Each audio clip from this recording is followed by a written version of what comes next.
Good morning. It's early.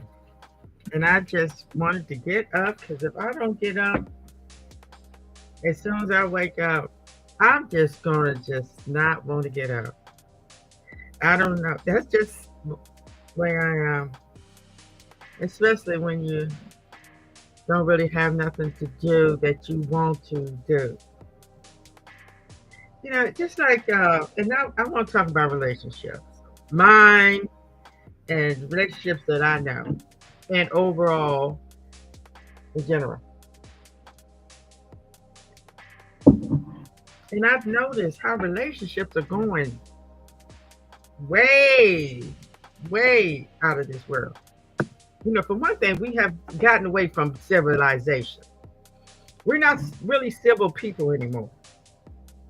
But I'm gonna tell you what civil people, um, I think, my opinion. This is how I feel. I done talked about attitudes and how people feel. Uh, we got a lot of those, especially with this newfound freedom to get on social media and say what you want to say. I'll be reading the comments, and boy, do they got some opinions. Okay, civilization was founded by African black people. Okay, and we we worked hard, because we didn't have all the nice luxury we have now, like indoor plumbing. But that made us more responsible, more inventive, at least most of us. Okay. We helped each other. We traded.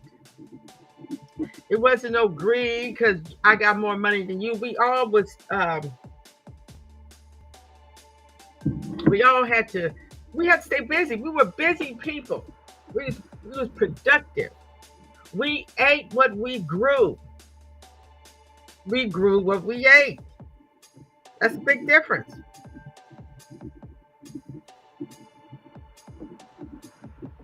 And we respected each other's boundaries. We respected each other's, as time went on, we got more uncivilized. Men started taking in more women that they should have. They started enslaving people, having people work for them, where people had to work for other people and work for themselves and their family. So then resentment came around. And resentment leads to a lot of unhappy people. And a lot of unhappy people makes crime. You study focusing more on how to get this person back than how to build you and your family. We had to fight animals. Now you're fighting people. The worst people to fight is the two-legged ones. Okay? Because animals, what they do, they fighting to survive. They fighting to eat. They fight because you're on their territory. Now they fight you because you put too much mayonnaise on their sandwich. But getting to relationships, that's why we don't have good relationships, because we done got away from civilization.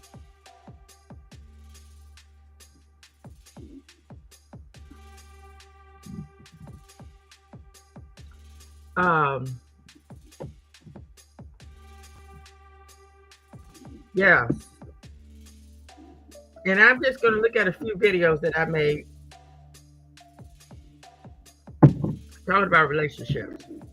Because really, the black woman, I'm going to talk about the black woman in her relationship. Now, she can have relationships with anybody. I don't care who it is, or what color, or what gender, or whatever. And that's another thing that made relationships strained. You have women out here that don't know who they want to be with.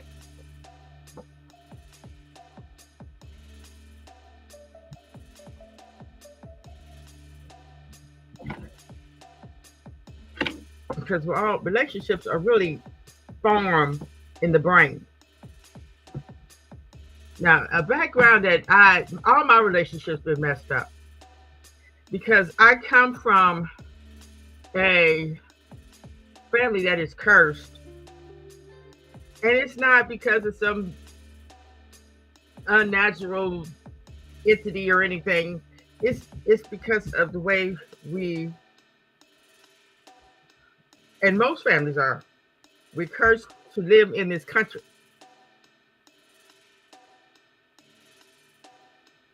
Okay, all of us was cursed coming over that Atlanta to this country because we was surrounded by cursed people.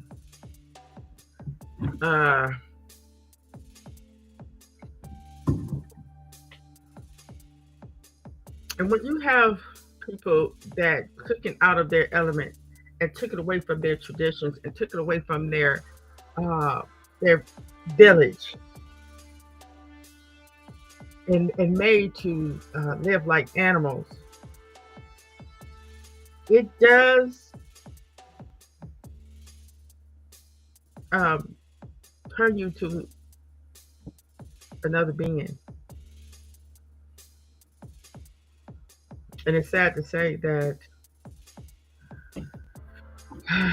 now it's came worse because we was more in tune with one another, but now we don't even care. Kids don't even ask who their grandparents is, where they come from, when was they born. We ask the dumbest questions now, or don't ask none.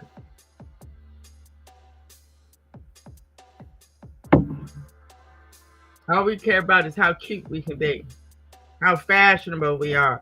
And I look at all these nice ass clothes and all this, oh, they just everywhere. Fashion, beauty products, they're everywhere. I'm like, where's they going to wear all these nice ass clothes?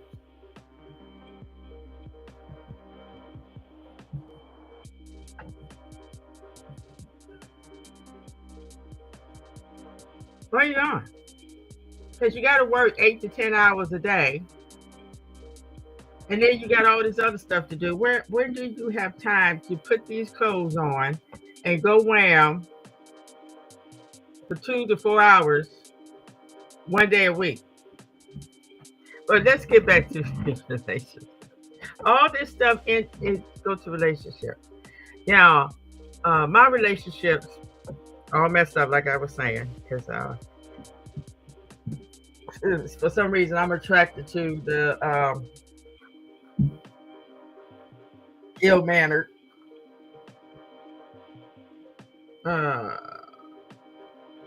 weak ass men. Because I'm like, okay, the relationship I'm in now,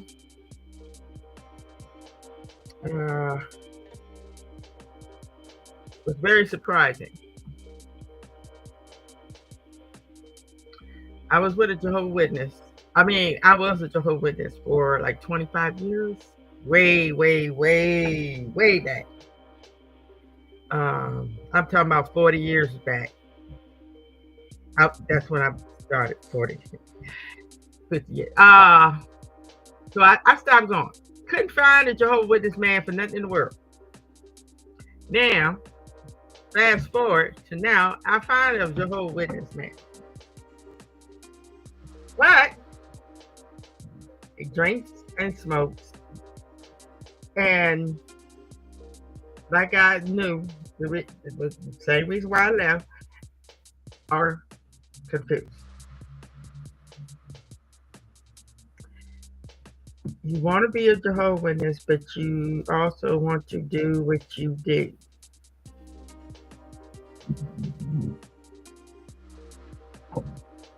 Grew up as a Jehovah's Witness, and but what got me is I asked him, "Are you feeling guilty because you with me?"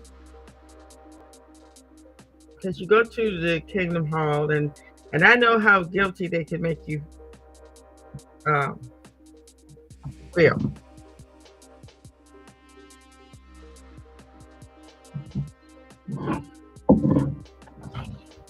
But you overcome that. You don't worry about that. It is what it is. So, um,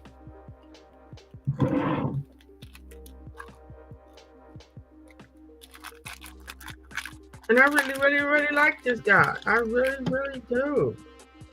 I mean, we talk. We have so much to talk about. But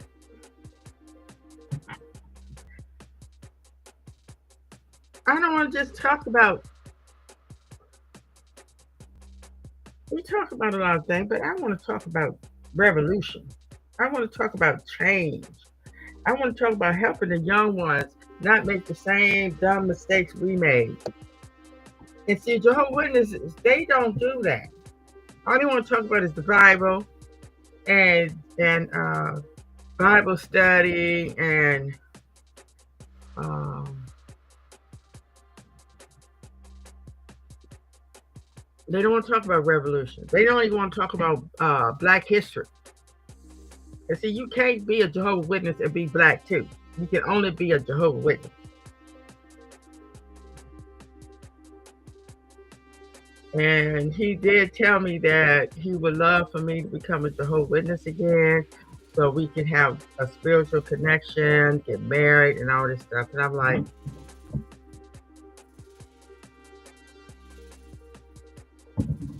those are two things that I decided I was not going to do.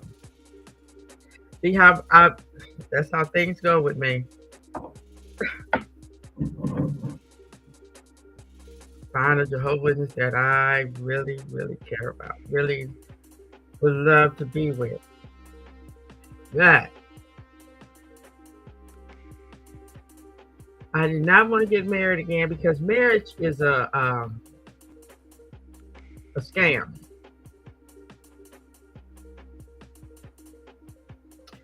And it's something that white people made up. That's the way I look at it. I've been married twice. I'm still married, even though I haven't been with this man since 2009. So I don't know. I doubt it seriously, but I don't know if he didn't divorce me because you can get a divorce without the man being present, and especially if you ain't been with him. They call it abandonment, and you can't get a divorce without. All you need is a witness because I had to do it before. The first time I was married, I didn't know where this man was. I hadn't been with him in like 10 years. And all you need is a witness. And his daughter, our daughter was the witness that this man has abandoned me. That's all you need is a witness. And you could be divorced. And then like a fool, I married a man that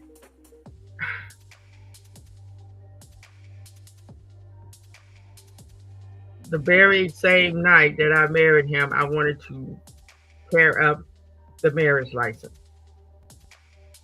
And from the time we got married, it took me 2 years to get away from him. That's why I said I'm not getting married again because I know that these men out here will try you to no limit. So, and this man that I'm with, we've been talking only for about 2 months. He's never been to my house. And he calls me and he wants me to get out of my bed to get in my car and go see him.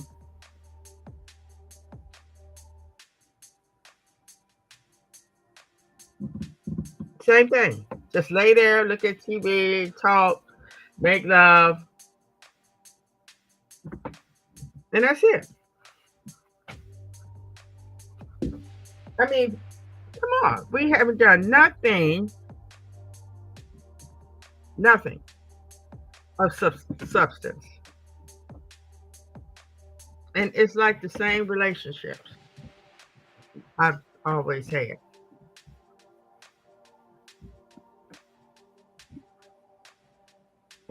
We're not building nothing. We're not planning nothing. We have not done one thing. Haven't been nowhere together.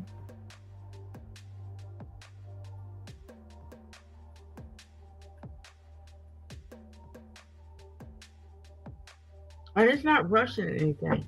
It's building. You know, when you build, when you have a new construction, uh, we are grown people. We should already have the plans on what the relationship looks like, feels like. So you, when you get in that relationship, you don't go around and wait and wait and wait to see what happens. You start building right now, especially in our at our age. You know, you already let it know. We didn't talk for hours on the phone, but mm, don't seem like nothing is really getting accomplished. You know, I don't come over there. I don't go over there, and we're not talking about revolution. We're not talking about how we can help others. Or to me, what is the point? Same old playbook.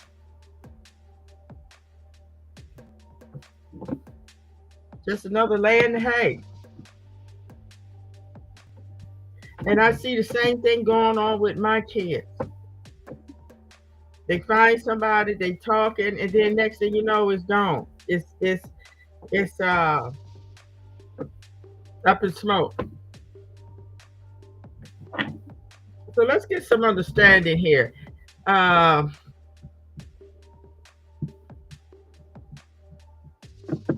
we're gonna listen a little bit to Baldwin. White people. I don't believe in black people either, for that matter. But I know the difference between being black and white in this, and at this time. It means that I cannot fool myself about some things that I could fool myself about if I were white. I must point out, though, too, that I've been working in the last few years between assassinations. And that doesn't make it any easier either. I mean, they're killing my friends. It's as simple as that. For thousands of years, America has always sold itself as the land of freedom. But in truth, that promise was built on stolen lives and broken backs. Okay, now the reason why I want to start with this, with relationships, is do we go into a relationship knowing that and want to build on that? We should have never ever stopped fighting for our rights, because our rights have never been fully aligned with the way it should be. And now our kids' freedom is being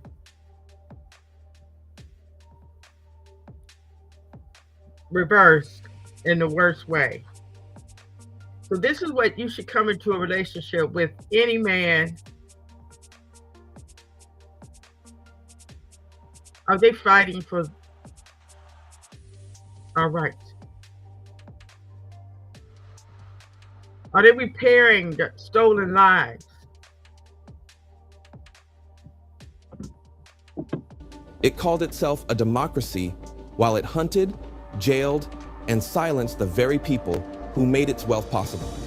Out of this contradiction came James Baldwin, an exceptionally talented man who simply refused to be silenced.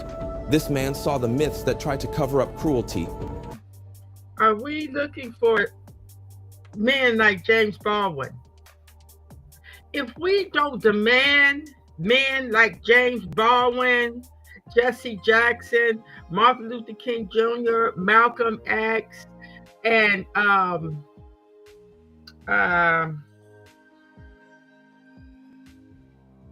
Belafonte, Sidney Poitier, if we are not demanding strong-minded, talented forward-thinking people.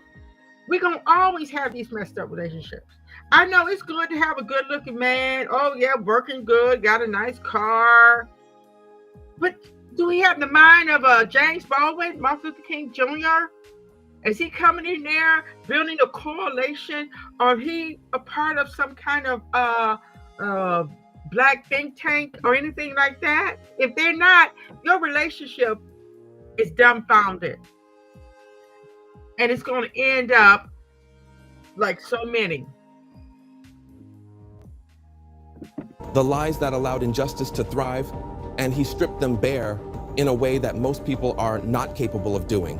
If we were white, if we were Irish, if we were Jewish, if we were Poles, if we had, in fact, in your mind, a frame of reference, our heroes would be your heroes too. Nat Turner would be a hero for you instead of a threat. Malcolm X might still be alive.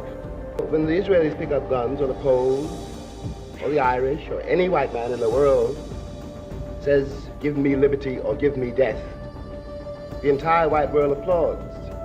When a black man says exactly the same thing, word for word, he is judged a criminal and treated like one, and everything possible is done to make an example of this bad man so there won't be any more like him. And that's true. You know, just like this man I'm talking to, they don't talk about that.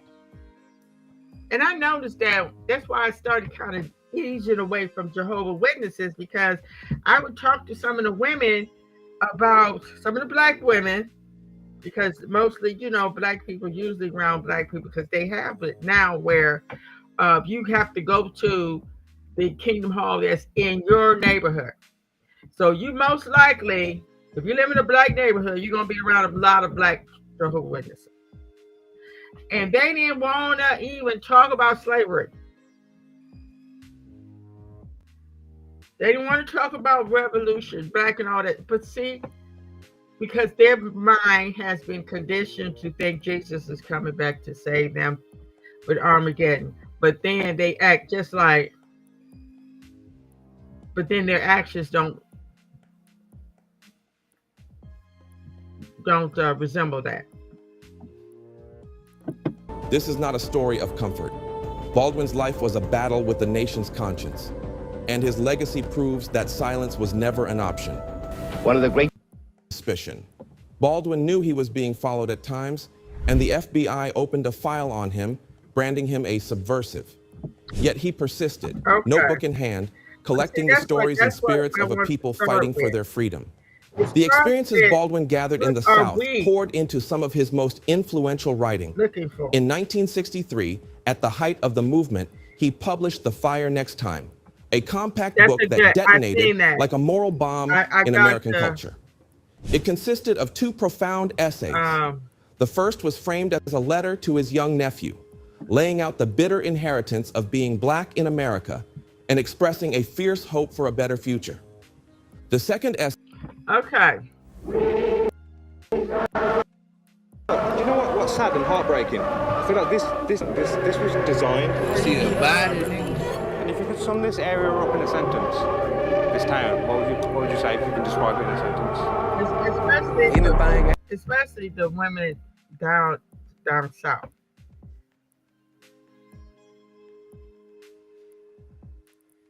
A lot of these men down there, they're dangerous.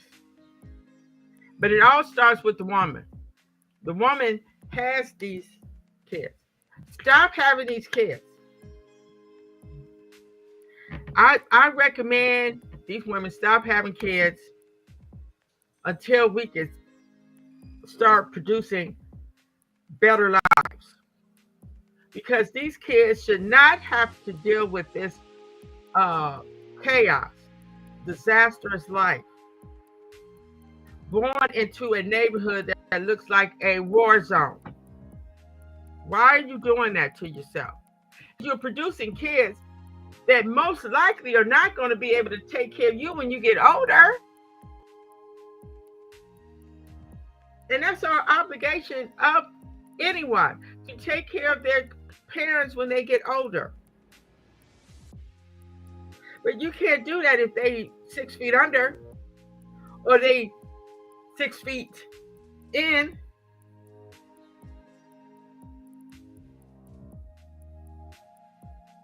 These men are going to jail for the rest of their life.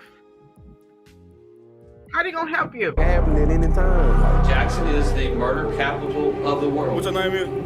Aaron. These niggas gonna die this shit, Aaron. Stepping. That blood, the pothole, the Jackson, man. That's a dangerous thing. They call what you make out of it. You run with the wrong crowd, you fall like a wrong crowd. Do you think a murderer can be a murderer and a good person? You never know, you might be around a killer. But I lived in Jackson, and I didn't know it was that bad. So, you know, they I don't know. I don't think it's that bad. But anybody that has to live, I mean, it's a shame. And it's only because we continue to accept our plight instead of making changes ourselves. And another thing I want to talk about,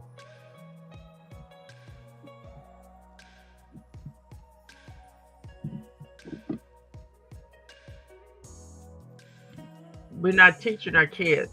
It's our obligation now, because, you know, the school system has been crushed to resemble the 1800s. Hello. And it is I'm up to happy us. to be with you again for part 3. It is up to us to teach our girls about safe sex, And this segment is to basically put them on that path to us women. success. You don't need a man. We you know, that's 1800 stuff. You need a man to take. No, you don't. Pleasurable. Because you got too many women out here. These women that have money and stuff and have businesses, they need to go out here and recruit more black girls to work with them, to build a work ethic. And there's nothing wrong with listening to each other's opinions if you choose to. Safe sex is Okay. Now today, not always no the sex. devil. Now I'm not talking about a devil that's providing over a burning hell.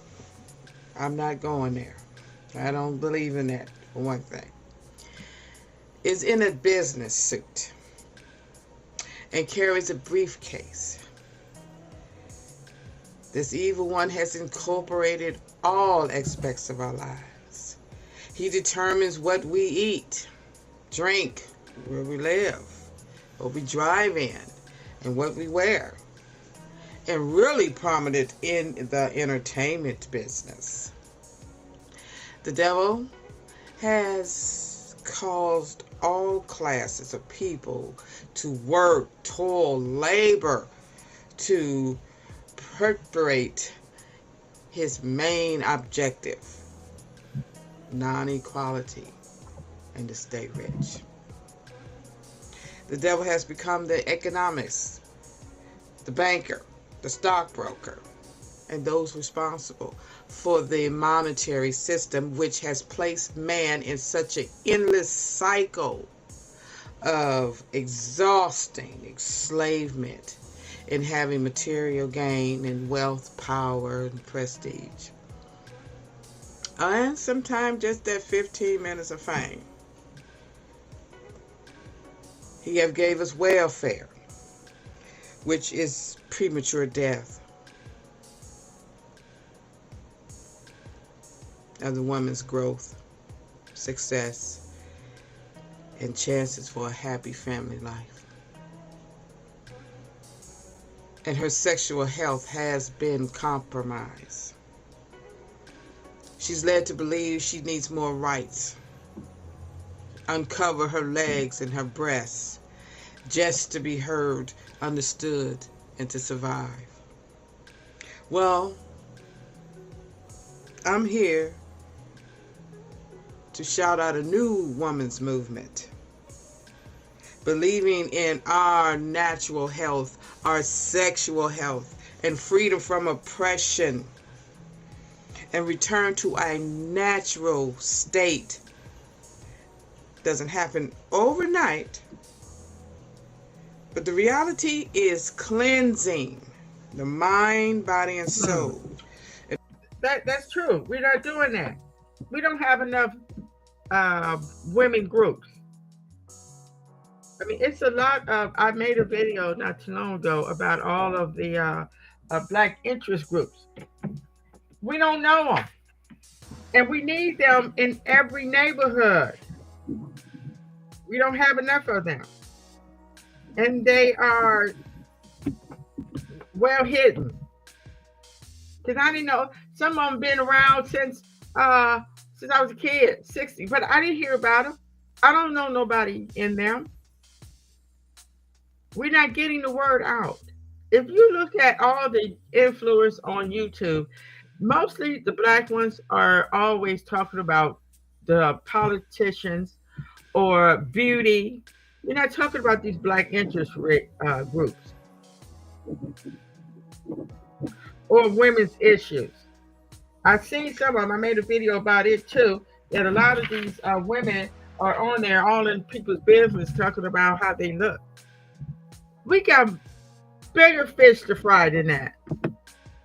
And practice truth and justice and peace and equality, which we talk about, and we're going to discover ways to make it all happen.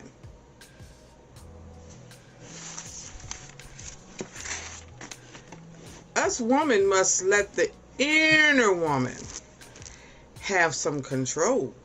The woman at the core, who gets hurt the worst, who feels the blunt of emotion the longest. She sees danger coming a mile away. This inner woman in here, she sees that danger coming.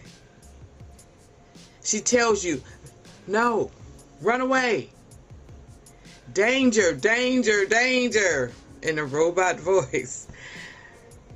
So we want to practice safe sex. We want a wonderful relationship with a special person. And how do you achieve this? Well, you have to want it bad enough. Like you're drowning and you need air. That's how bad you want it. Yeah, that's true. Because a lot of times, because I can look at myself, for instance, I settled for whatever came my way that might give me some satisfaction. Most of my relationships were sexual. As long as we was in laying parallel, it was fine. But horizontal, didn't get along. I was in a parallel. I think I got that right. Relationships. You know, and see, we have to, when we get in a relationship, we have to start, you know, putting in applications. We have to start asking questions. See, we don't go into a relationship asking questions. And we be so scared that if we say the wrong thing, that this person's going to leave us. Leave us! I'd rather you leave me now than later. Because you done built up feelings. Just like now. I don't think this relationship is going to make it because, for one thing, I already know it. If I did become a Jehovah's, it would be only to make, would be for the wrong reasons. And as far as getting married, I don't want to get married again. That to me, what I want to get married for? We don't have no property. We don't have no money. We don't have nothing like that to be divided up. What are we going to get married for? Oh, in the eyes of the Lord? Oh, the sin I done done.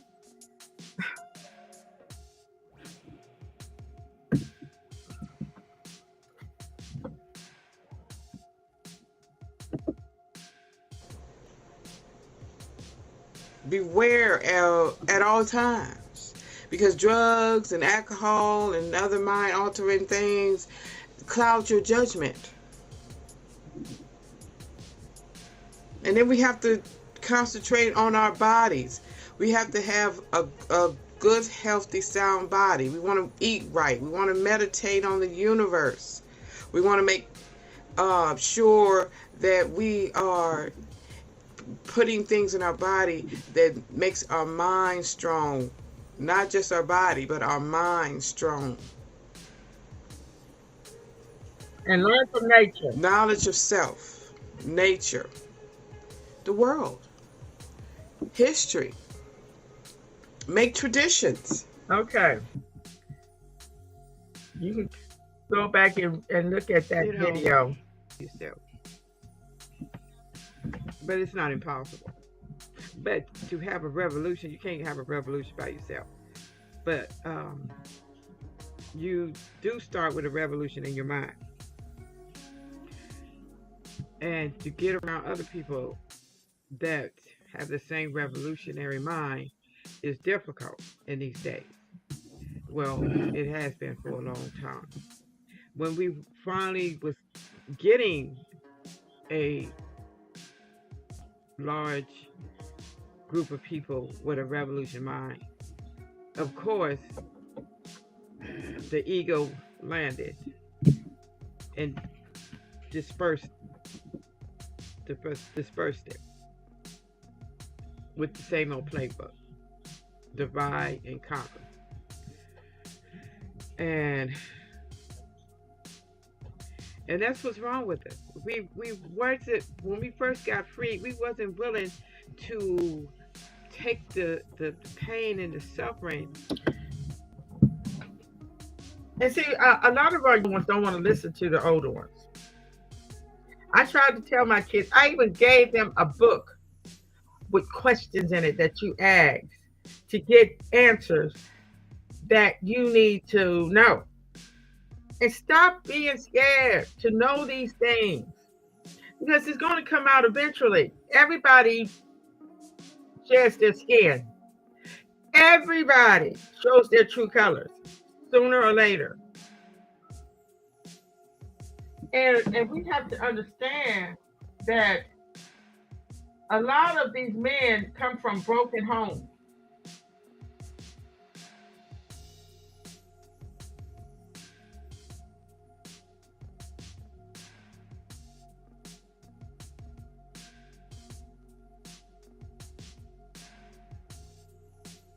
And a lot of them are weak-minded, and they have issues of sharing, telling the truth.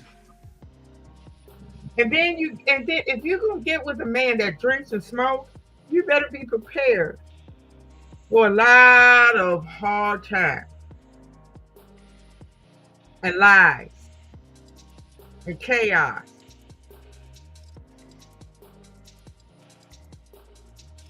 Do you really want that? To make a better future for the ones that come after us. We wanted instant gratification. We wanted to build the nice, beautiful homes like the white folks had. We wanted the nice, beautiful clothes like the white people had. We wanted to wear the high-heel shoes and the pantyhose and go in the best clubs. And that's another thing. I know a lot of people don't like to hear this, but us women, you need to stop wearing those spike heels, those high heels. That ain't nothing but the devil. And I don't mean no spiritual devil up under the earth, presiding over hell. I'm talking about the one in the suit. It turns them on. That's why they invented the heels. Because they invented the heels so that white women would have the long, slender legs like black women that they saw in Africa. That's why they put those long heels on them. That's why they invented the dresses with the skits up under to make their butts bigger. Everybody wants to be like us without us. Stop wearing those heels, because those heels don't do nothing but attract the devil. get get awards and stuff like the white people, instead of reverting back to our greatness and suffering a little bit, so the ones that come after us can have more and better. The Jim Crow would have never really stuck as long as it did if we had did that. If we had just went in there, suffered a little bit, worked, saved our money, educated ourselves like we did when we weren't allowed to read and write, you know, and lived,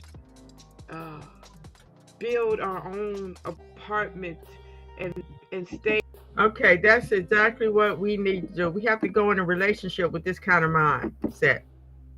We all like to consider ourselves black men, that we have overcame a lot and we are doing great things. That is a smoke screen. That is not really what's going on. Because you look in the background, if a disaster happened right now, would we be able to survive? Will we be able to take care of our children? We had a little glimpse of that with the COVID. You see what happened? Not only was it a medical disaster, it was a social, family disaster.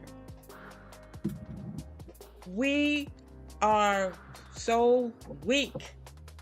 We have become weak black women. Gotten so weak that we sit up there and call ourselves these names. We let the black man sing about us using these words. We answer to these words, and a lot of us are these words. The strong black woman has become a myth that left in the 60s. I'm sad to say. Yes, we looked strong. We talked strong. We demanded respect. Our black men respected us because we respected ourselves and our home and our family. We built, we lived, we strived on family values. We was on our way up. And we believed in ourselves and our black men. And now, what do we have?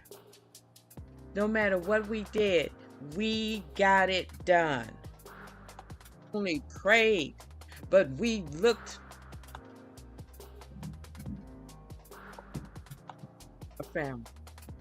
We made sure our family was taken care of. We took pride in our virtue. We wanted to wait to get married to have children. We wanted our kids to be educated. We taught them how to live, how to fight for what is right. We valued education. We wanted our kids to strive. We didn't want them to be gangbangers, which some of them were, but the majority was good, healthy, young adults that matured into mature. And that's another thing that I've noticed about, when I looked at these videos and stuff, I see these men in these so-called dangerous cities and all this.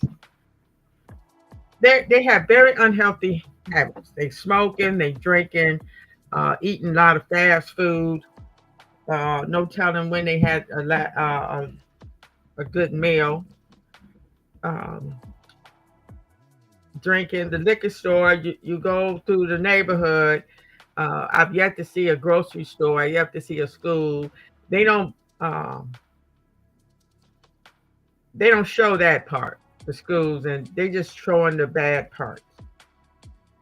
Which, like I always say, we sit around here. When I look at a lot of men and women just sitting around and it's trash, all up and down the street, all around now, and you just sitting there in the trash. Your kids up the street playing, surrounded by trash, garbage. Why? These are our men. This is what I'm saying. And why is these women with these men that sit around garbage? And you know, they got this mindset that the garbage man gonna pick it up. When? Why you gotta wait on the garbage man? Well, that's their job. And your job is what?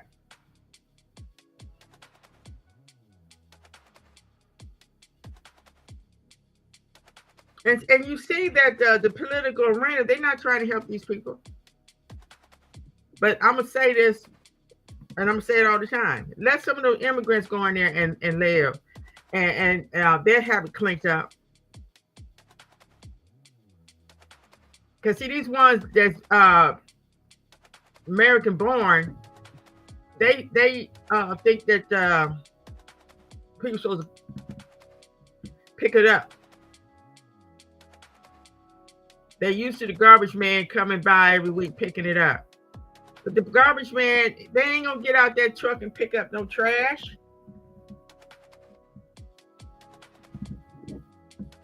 That's why I say if the political arena really wanted to build a better America, a better, stronger America, they would keep their streets clean. They will have good schools, but they're not going to do that because they're stupid. We have stupid, ignorant people running this country. All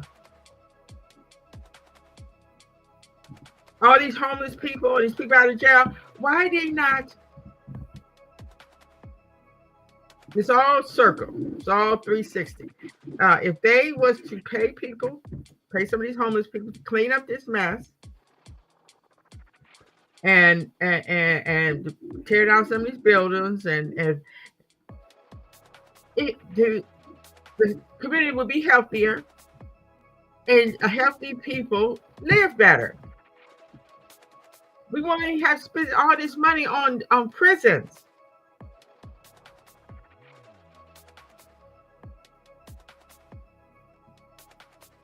If they cut the prison population in half, that would save the taxpayers at least $2 billion.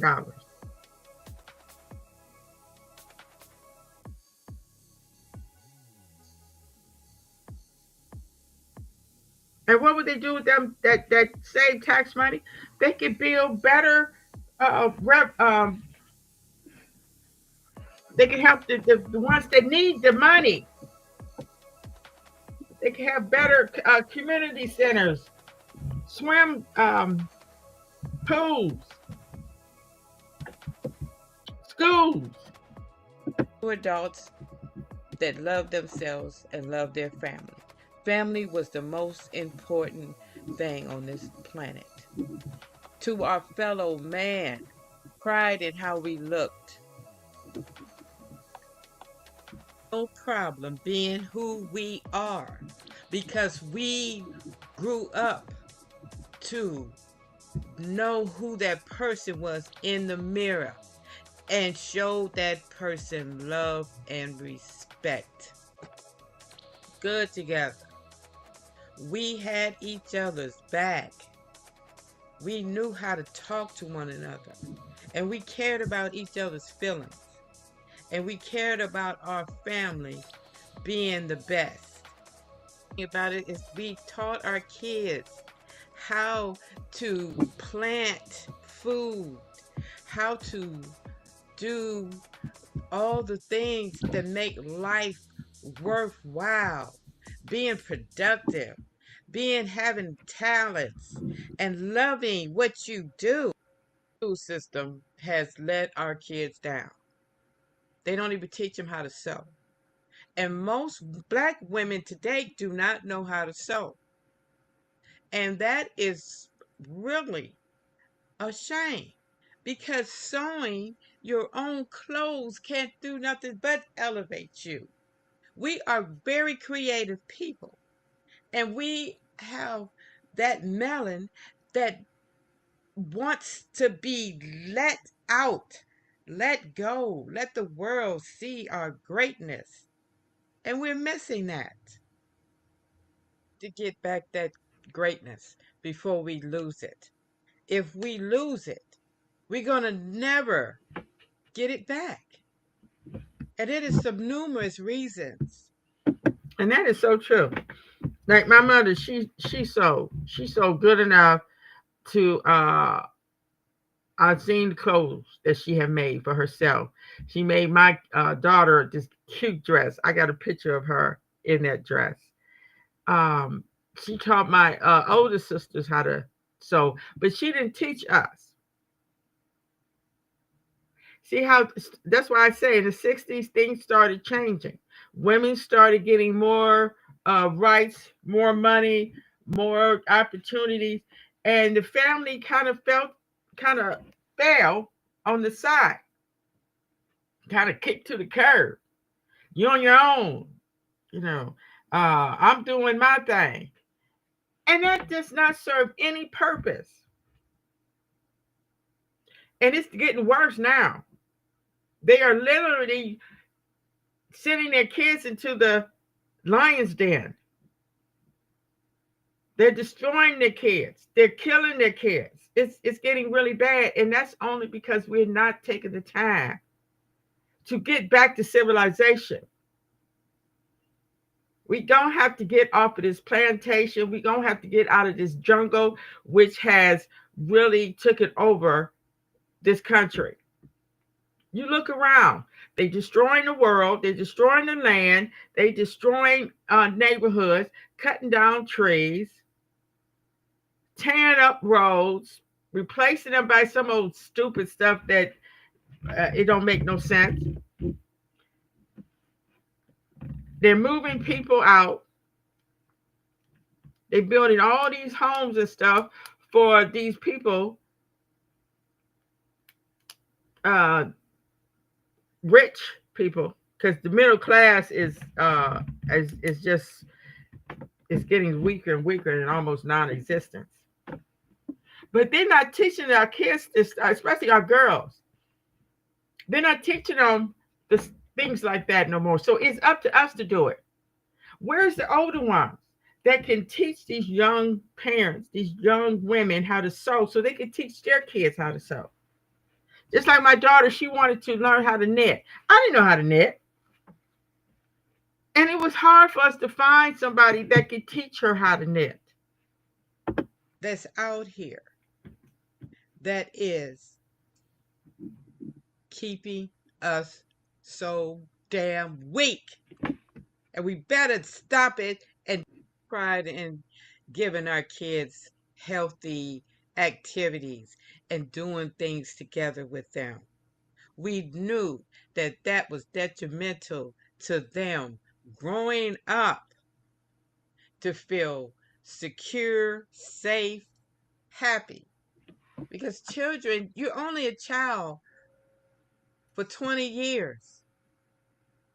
After that, you're going to be adults for the next maybe 80 years. And we, as Black women, we knew how to save money. We knew how to be thrifty. We loved ourselves. We didn't mind being by ourselves. We didn't mind it. We was free thinkers. But what happened was things changed. Men got violent. They started living the songs that they sing about. And that was a turning point to bringing us down. Do something about it. It made us bitter towards ourselves and toward others females.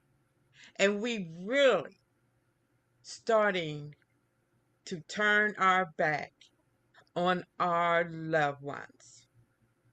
And we started to abuse our children.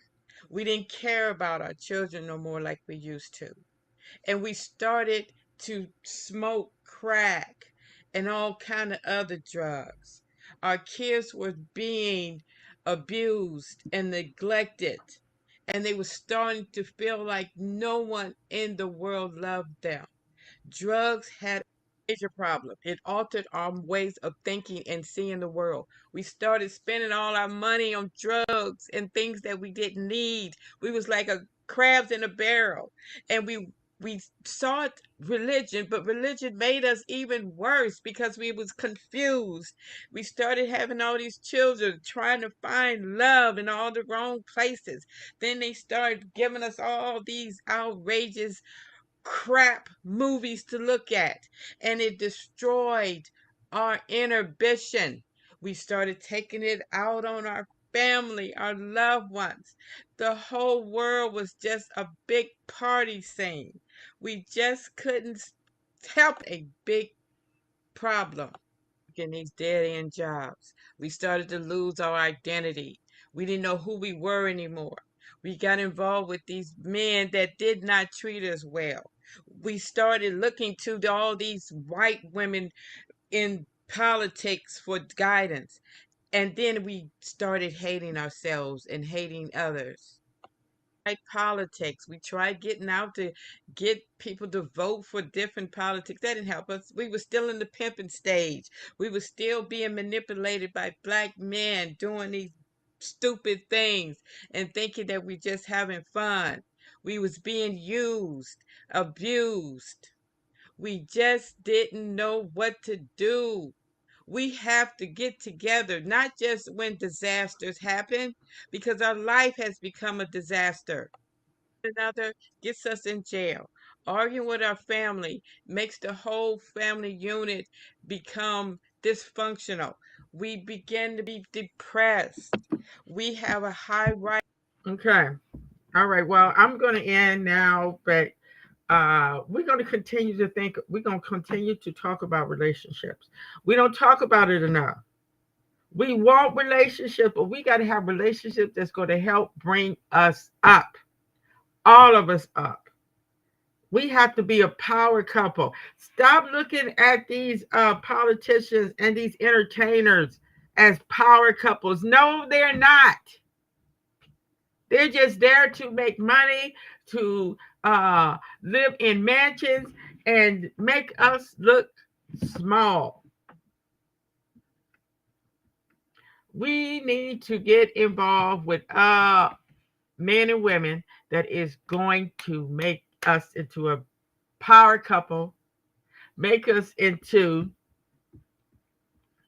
uh, and make us into a pillar of strength, someone that these young ones can look up to, these young ones can depend on, that's going to tell them the truth and help them to go down the right path, to build a better, bigger, powerful community, and therefore a nation.